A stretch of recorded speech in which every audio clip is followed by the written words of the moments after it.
All right, so today's lesson is on extensions on area.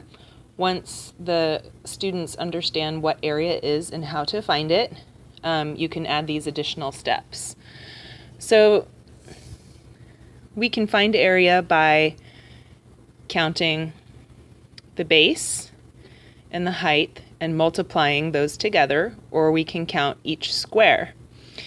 In this case, the squares are centimeters, so our units would be square centimeters. But sometimes our units are larger. So in this case, we have inches, and this would be square inches. So both of these have the same number of squares as a base and as a height, but they're different sizes. This one has a larger area because each square unit is larger than this square unit. So that's the first concept. The second concept is sometimes you'll have a shape like this rectangle that does not have squares on it, but we might know the base because it's been measured. So this base might be 10 in this base, or sorry, this height might be 5. So if it's labeled, we know we can multiply 5 times 10 to get the area of this rectangle. Sometimes our shapes are not regular, so this is an irregular shape, and so we can't use the formula base times height. But we can count the squares. So 1, 2, 3, 4, 5, 6, 7, 8, 9. And if we don't know what the units are, we can just say that this is 9 square units. And that's the area of this figure. Now, sometimes we have an irregular shape and we don't exactly have a square. So I can see there's 2 squares here and 2 triangles. But if we take and cut the triangles,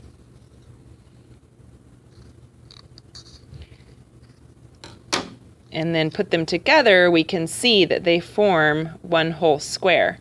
So this is the area of this shape. This figure is 1, 2, 3 square units. And if I put it back to its original, I'm trying to remember how it looked.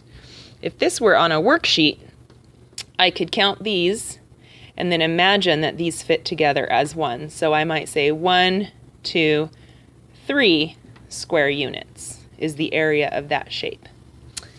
The last concept is sometimes you have composite shapes, or shapes that are composed of 2 or more shapes together. So I have a square here and a rectangle here, and if I put them together and I want to find the area of that composite shape, first I'm going to find the area of one of the shapes.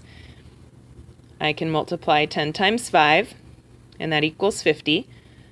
So the area of this shape is 50.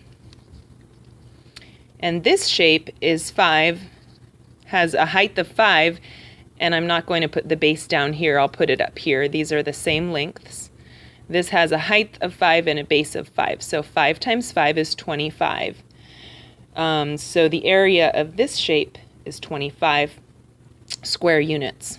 So then all I need to do is add the 50 square units of this shape to the 25 square units of this shape, and the area of this complete figure here, or this composite figure, is 75 square units.